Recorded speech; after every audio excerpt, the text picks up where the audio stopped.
Johor has recorded 110 billion ringgit in approved investments, making it Malaysia's top-performing state for 2025. But that number does not mean 110 billion ringgit has already been spent. It means investors have received approval for projects, and those projects still need to become a reality. That process depends on more than investor interest. It also depends on policy certainty, incentives, and coordination between Putrajaya and Johor.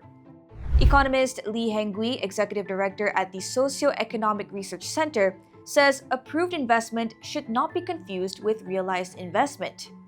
On average, it could take about 18 to 24 months from the time a project is approved until it is fully operational. This is what we call realized investment. Investors first submit applications to the Malaysian Investment Development Authority.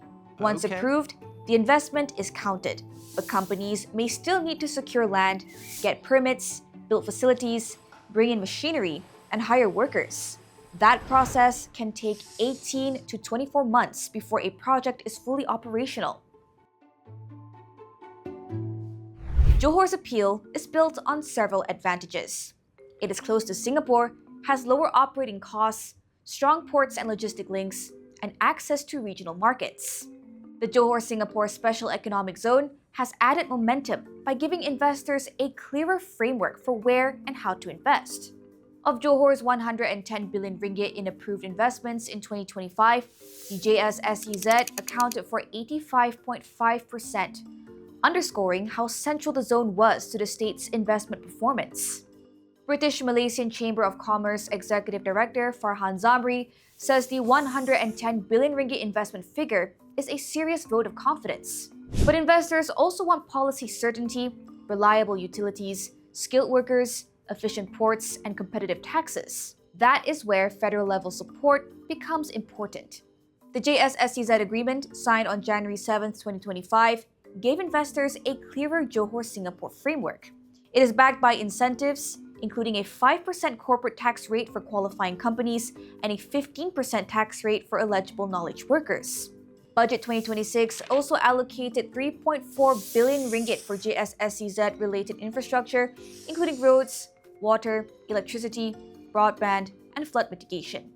Together, these measures help reduce uncertainty and make Johor an attractive destination to invest in. But approvals only matter if they turn into real projects. That depends on coordination between federal agencies and Johor authorities. One example is the Invest Malaysia Facilitation Center Johor, which works with Invest Johor and Iskandar Regional Development Authority to speed up investment processes. That kind of coordination matters because investors are not only looking at incentives, but also speed, clarity, and follow-through. For local businesses, the 110 billion ringgit figure is only the starting point. Johor-based entrepreneur Kevin Pang says the next question is how much of that investment will benefit Malaysian companies, workers, and entrepreneurs. For JSSEZ, the first chapter was all about attracting investments. Well, we did it. The next chapter should be about creating real Malaysian value. That means Malaysian SMEs must learn to build their capabilities through proper certification, integrating automation, digitalization, proper financing, and upgrading of skill sets. Remember, investment is the catalyst. Capability is the long-term legacy.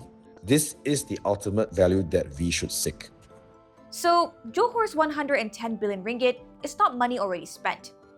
It is a sign of confidence supported by federal policy, state facilitation, and investor demand. The real test is how quickly it becomes jobs, factories, and opportunities on the ground. Natasha Bust, FMT.